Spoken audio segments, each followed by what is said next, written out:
There's no escaping it. Now prepare yourself for a new type of video advertising. Hurt Plus shampoo and conditioner. It waits for us where we gather, away from home, and away from our remote controls. In the trade, it's known as ambush advertising. This is the Beer Entertainment Network, or BEN for short. It's aimed at men, the most notorious channel surfers. If you've been to a beer store in Ontario, you've seen it. Or rather, it's had its sights on you. What BEN is a uniquely formatted in-store TV network operating in all 432 Brewers retail outlets right across Ontario.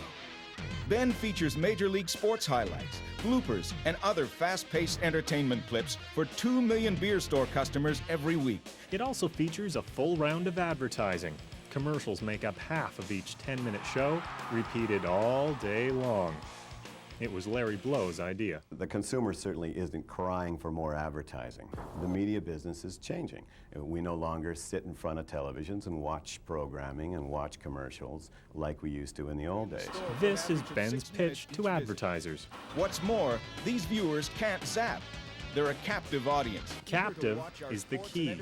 Target your audience when they can't escape. In our medicine chest segment today, And what better place than a doctor's waiting room? The average waiting time is 30 minutes, which is the exact same time of our program. Emilio Tacanelli is behind the Health and Lifestyles Network.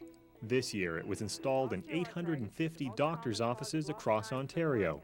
It offers health tips and a healthy dose of ads. We think because there's less clutter in that environment than in your home that the recall will be higher. If we say to you, hey, is this... But what did the producers want you to recall?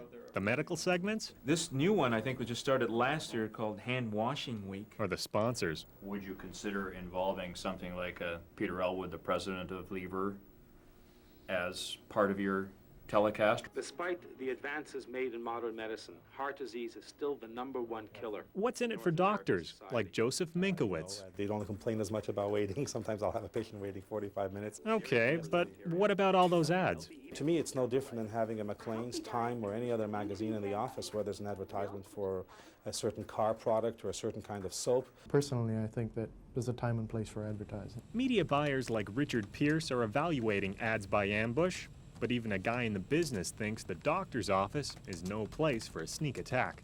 When you've got a raging headache and you're in the doctor's office and you've got the flu, the last thing you want to do is have a communication with an advertiser.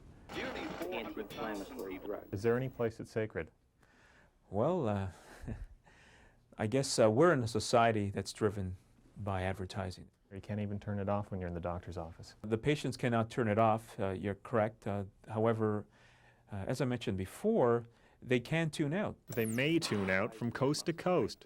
The program is on the move, aiming for 2,000 doctors across the country. But not every ambush scheme has such a smooth ride. Here in Boston, they're taking their advertising underground. The Boston subway stations have had video monitors for the last 3 years. But unlike in Ontario, where there's been little resistance to TV ads in public places, here, a couple of commuters are saying, enough is enough. Lydia Eccles and Wendy Hamer are local artists. So how did you feel when you first saw these TV ads? when I first saw them, well, mind control popped into my head. If commuters want to know when the trains are coming or going, they have to watch the TV sets, at least in between the ads. These two figured the only way to survive the ambush was with a good defense, so their studio became the headquarters for a counter-propaganda campaign. They called it... You're soaking in it. You're soaking in it. You're soaking in it. After Madge. Palm olive. Softens hands while you do dishes. I feel that commercial speech is ideologically based, and it's not just about a commercial transaction. It's about how we're supposed to live our life. It's about what we're supposed to think about. The state of commercialization has progressed so much now that people just accept it as being natural. And one of the things we wanted to do with this whole campaign was to denaturalize something that might otherwise just be accepted without notice. A Boston subway busker came up with a theme song. You see, we put televisions where people go to and from work every day. We put ads on the TVs. The ads become embedded in people's brains. Makes them want to buy more stuff. Instant economic stimulation. They even found support in the American Constitution's First Amendment. Just as you have a right to speak, you also have a right not to speak. and you have a right to hear, but you have a right to decide you don't want to receive a communication. So now they're on the offensive, American style, taking the Boston Transit Authority to court to get the sets turned off. It actually takes an action on my part to tune it out, and I think that everybody is walking around in public in a state of being tuned out. Because they're being inundated, they're being bombarded everywhere they go.